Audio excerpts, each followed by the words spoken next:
Bonjour Michel Bonjour et Cécile, bienvenue dans cette vidéo de témoignage. Je te laisse te présenter, de nous dire où tu habites, ton parcours. je m'appelle Michel Barbet, je vais bientôt avoir 73 ans. J'habite dans un petit village en Dordogne. Je suis kinésithérapeute, masseur kinésithérapeute de formation. Quand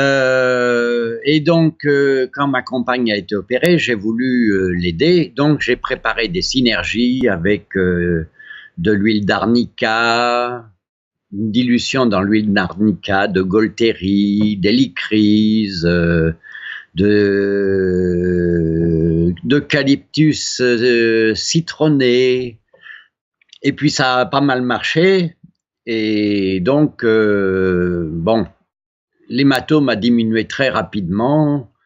Et puis, je suis maintenant dans un village de gens qui ont un âge déjà avancés, on peut dire. Ils sont pratiquement tous à la retraite. Ce qui fait qu'on a beaucoup de tamalous, comme on dit.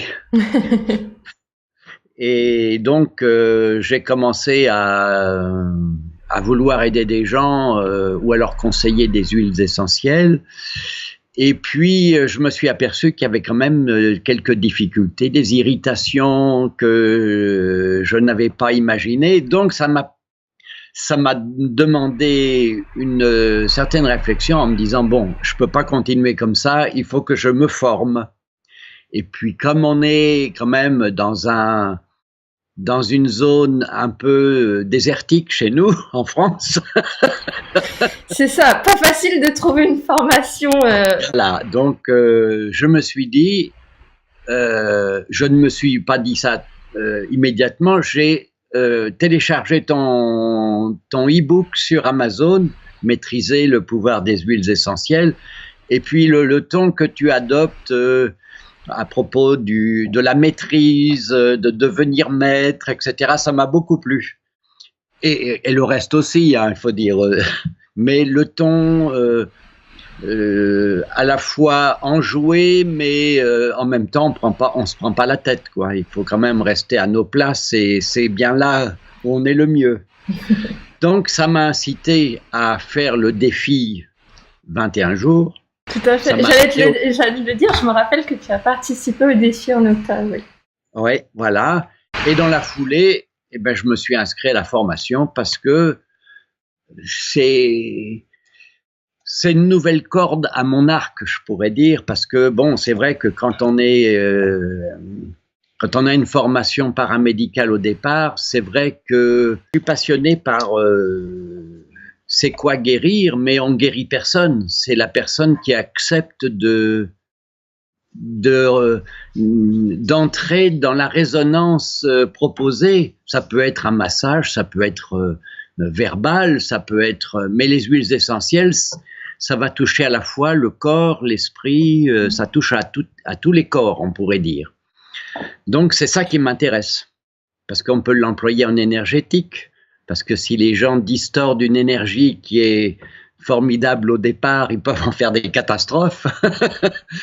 Et ça, la caisse de résonance, c'est le corps, hein, de toute façon. Hein. Donc, et du coup, voilà. ça, c'est une idée que tu avais déjà avant de rejoindre la formation. Ça fait partie Oui. d'un cheminement ou... Disons que quand j'ai eu mon diplôme, je savais pas grand-chose. Hein. Mon diplôme de masseur kinésithérapeute, et en fait, j'ai rencontré des comateux au début, parce que je travaillais dans une clinique, et en fait, j'ai été confronté à la mort. J'avais 20 ans à l'époque, je venais d'avoir mon diplôme tout frais, et ça a été une remise en question fondamentale. Moi qui pensais guérir les gens j'arrivais sur mon beau cheval blanc et je pensais qu'un coup de baguette magique allait suffire. Eh ben non. Donc ça m'a vraiment bouleversé. Je dois dire que ça m'a fondamentalement remis en question dans mes illusions, mais ça m'a obligé à chercher quelque chose de réaliste. Dire le cheminement que les soins m'ont amené à faire, c'est vraiment de dire mais il y a des gens qui ne veulent pas guérir parce qu'ils ont intérêt à rester malades, parce qu'ils y trouvent une opportunité qu'on s'occupe d'eux. Hein, ça peut aussi être, dans le cas extrême, mais pas forcément extrême. Hein, c'est des blessures qui réapparaissent et ça demande à être soigné à différents niveaux. C'est pour ça que les huiles m'intéressent aussi, parce qu'on peut toucher différents niveaux en même temps. Et ça marche très bien, j'ai remarqué dans ma courte expérience, chez des gens qui ont une certaine sensibilité, qui acceptent d'ouvrir leur sensibilité à la vibration des huiles, en fait. Voilà. Et ce que tu dis, c'est intéressant parce que toi, tu étais dans un métier aussi du toucher. Et quand on parle des huiles essentielles, c'est vrai qu'on peut parler d'olfaction. Il y a aussi beaucoup de choses qu'on peut faire avec des massages. Et du coup, là, on combine à la fois l'olfaction, le toucher, des choses qui sont très, très puissantes, quoi, finalement. La voie cutanée, n'est-ce pas, la voie prioritaire? C'est bien, c'est un bon élève. Voilà. Prenez exemple. Des huiles essentielles toujours diluées. Exactement. Merci Michel pour ce rappel. Tout à fait. Non, c'est important parce que j'ai testé sur moi, je me suis brûlé. Hein. Ah oui. Oui. Ah ben... Je me suis brûlé avec du tea tree. Bon, mais ça marche quand même. C'est bien de le dire puisque c'est une huile essentielle dont les gens se méfient très peu. Justement le tea tree, en disant non mais celle-là est douce, etc. Ouais. C'est pas anodin, c'est pas anodin. J'avais un grain de beauté qui me dérangeait et j'ai mis du tea tree pur pendant plusieurs jours et ça m'a vraiment brûlé. Et j'avais un œdème, j'avais des démangeaisons, un œdème. Bon, je me suis dit, il faut quand même pas blaguer. Donc, c'est après que j'ai entamé la formation aussi, parce qu'avant de me dégrader trop. Je préférerais convaincre les gens de nous rejoindre avant de faire des bêtises. Mais on apprend. Mais je constate qu'en fait, ce qui se passe, c'est plutôt la réflexion inverse. Donc, les erreurs, une fois qu'on les comprend, elles nous donnent une leçon. Donc la leçon, c'est d'apprendre d'utiliser de manière sécure, c'est pas le mot français, en sécurité, et de les utiliser d'une façon intelligente et adaptée pour ne nuire ni à soi-même et surtout pas aux autres. Encore plus, voilà. Disons que quand c'est pour soi, on prend nos responsabilités, mais c'est vrai que dès que, comme toi, on commence à s'adresser à d'autres personnes, c'est quand même bien de faire ça bien. Et du coup, depuis que tu as commencé à suivre la formation, qu'est-ce qui a changé dans ta pratique? Est-ce que tu as eu des petits succès que tu pourrais nous partager, des choses que tu aurais soulagées? Ah bah des succès sur moi d'abord. Et sur moi. Et puis sur Janine, qui t'a entendu. Oui. Et oui, j'ai eu des petits problèmes cardiaques l'année dernière. J'avais des petits problèmes qui étaient même assez importants parce que j'étais au bord de tomber dans les pommes. J'avais des arythmies, des palpitations, des douleurs dans le thorax, etc. Donc, ça m'est arrivé et heureusement, j'avais commencé la formation. Et tu parlais dans un cours de la marjolaine à coquille. Et alors, ça tombait au moment pile parce que j'avais été voir le médecin, mais il me disait, mais il n'y a rien, j'ai fait un électrocardiogramme, il n'y a rien. Mais moi, j'étais très embêtant parce que j'avais des crises qui duraient parfois une demi-heure et je mettais 2 jours à m'en remettre. Hein. Donc, je me suis fait une synergie avec de la marjolaine à coquille, avec de l'inule odorante, et je ne sais plus quoi, mais je l'ai inscrit quelque part. Ah non, elle est sur le petit livret. Ah oui, c'est vrai que tu l'as partagé du coup. Pacemaker. Tu l'as partagé dans le livret des élèves.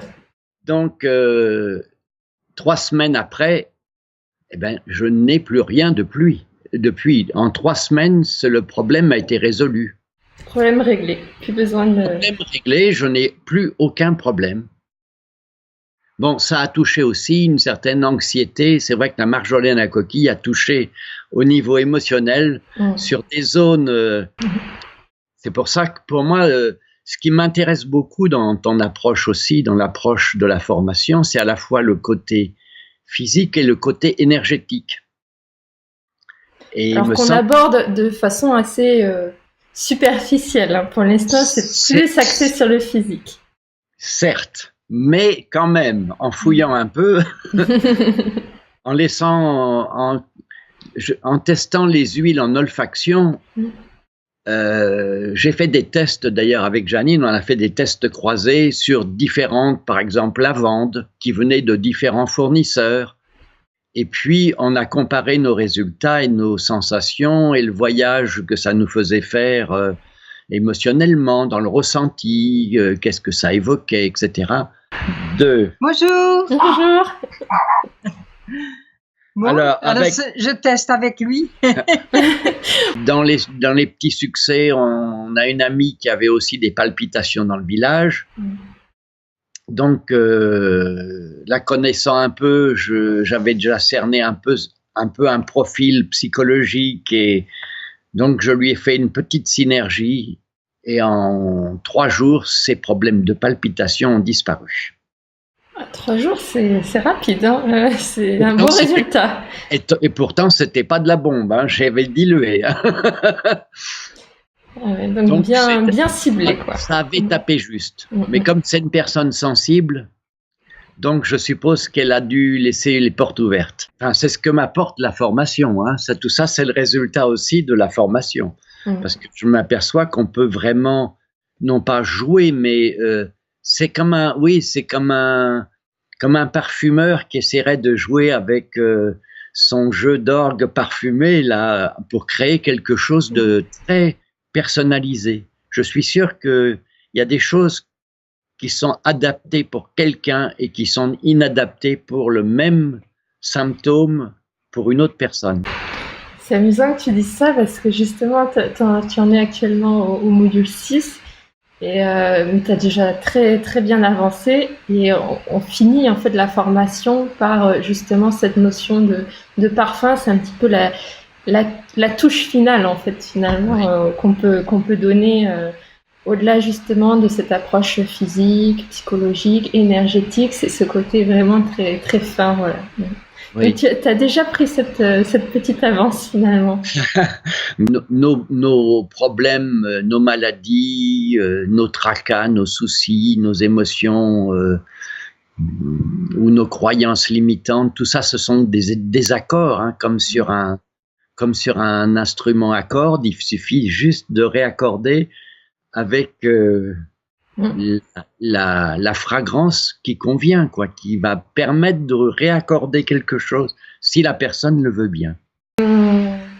Qu'est-ce que tu auras envie de dire aux personnes qui regardent cette vidéo, qui regardent ce témoignage et puis qui peut-être aimeraient rejoindre l'information mais sont peut-être un petit peu bloqués par la méconnaissance de l'approche, c'est-à-dire c'est en ligne, est-ce que ça va être possible? Qu'est-ce que tu auras envie de transmettre en fait? Eh bien, moi j'incite vivement les gens qui sont intéressés par une recherche de bien-être pour eux-mêmes d'abord, pour les autres peut-être, hein, parce qu'il ne faut pas mettre la charrue avant les bœufs, il faut bien expérimenter sur soi et ça permet aussi de résoudre certaines... On a la possibilité avec les huiles de résoudre des choses pour soi-même. Et ça permet peut-être d'ouvrir des portes vers l'inconnu que nous sommes pour nous-mêmes. Donc, par rapport aux formations, je trouve que c'est passionnant.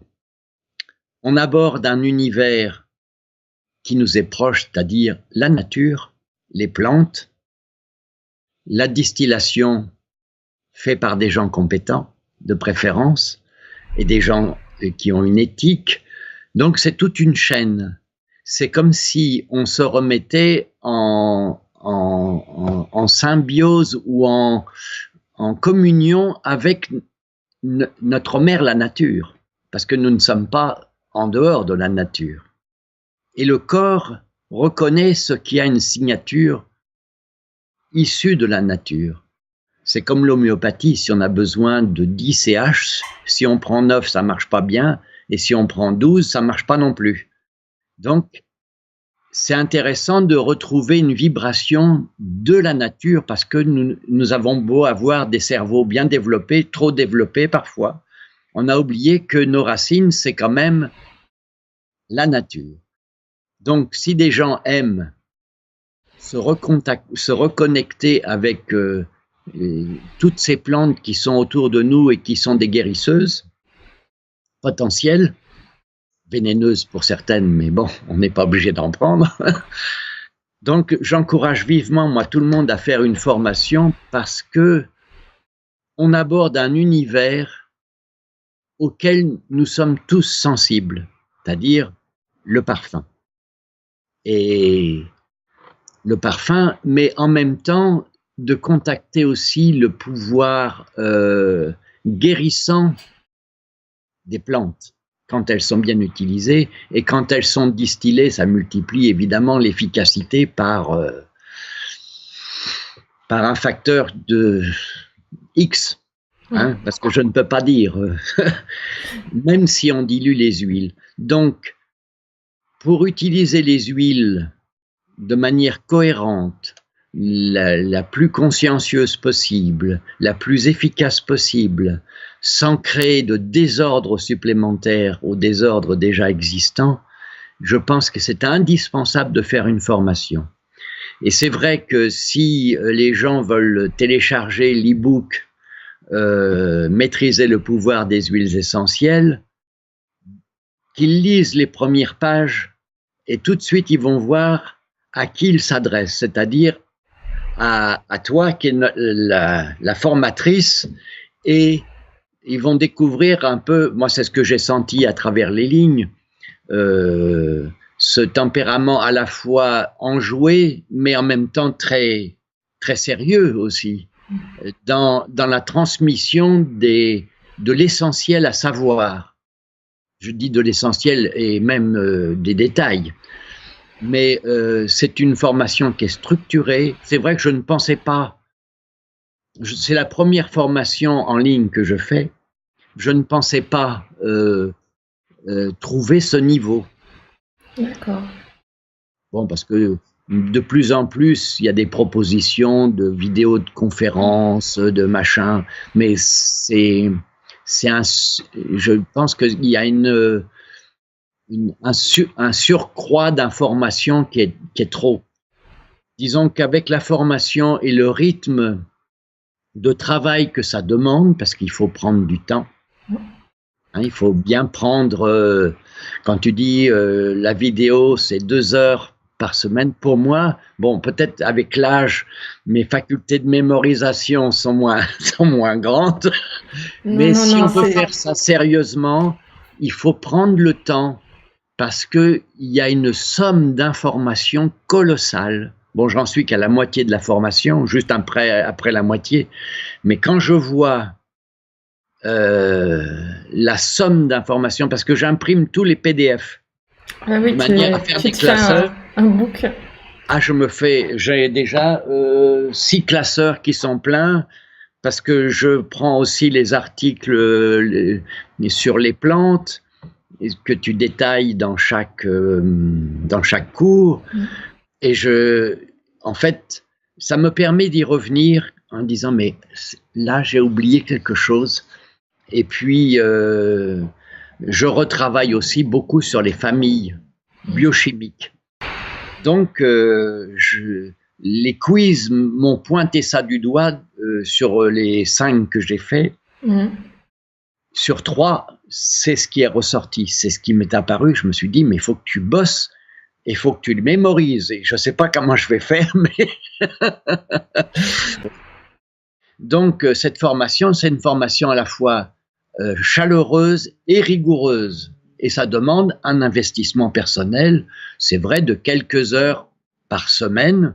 Bon, je passe pas mal de temps, mais il faut dire que j'aime ça, donc... Alors, pour donner une idée, moi, j'avais fait un petit sondage auprès des promotions précédentes. Les élèves avaient dit qu'il faut compter 3 fois plus de temps à peu près que le temps des vidéos, c'est-à-dire 5-6 heures par semaine pour prendre le temps de regarder, de faire les exercices, de relire éventuellement. Voilà, si on suit à un rythme très élevé comme toi, puisque toi tu es vraiment, tu suis au rythme auquel sont délivrées les vidéos, ce qui est quand même un rythme assez, assez soutenu. Voilà, exactement, assez soutenu. Au minimum 1 heure par jour. Oui, c'est ça. C'est-à-dire 7 heures par semaine. Bon, le dimanche, en général, je fais une petite pause, mais pas toujours. Parce que s'il fait mauvais dehors, s'il pleut, je suis très bien à étudier plutôt qu'à ne rien faire.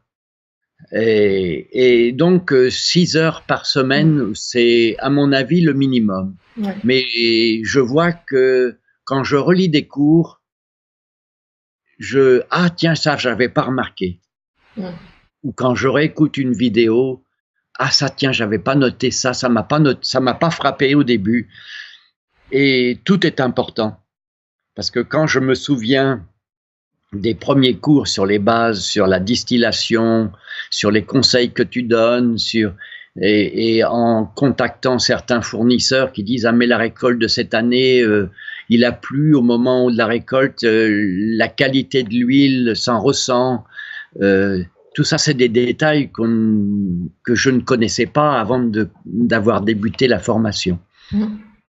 Mais c'est passionnant. Moi, je trouve que c'est un univers proche de nous qui est accessible à tout le monde. Il n'y a pas besoin d'être médecin ou même un paramédical. Avec de la volonté, non pas de la bonne volonté, ça suffit pas, de la volonté de travailler, on peut devenir un très bon conseiller. Enfin, voilà. Eh bien, super. Eh bien, merci Michel, en tout cas, pour ce témoignage. Mais c'est un grand plaisir de partager tout ce que je reçois grâce à cette formation, et je te remercie beaucoup pour ce que tu nous offres. Avec plaisir.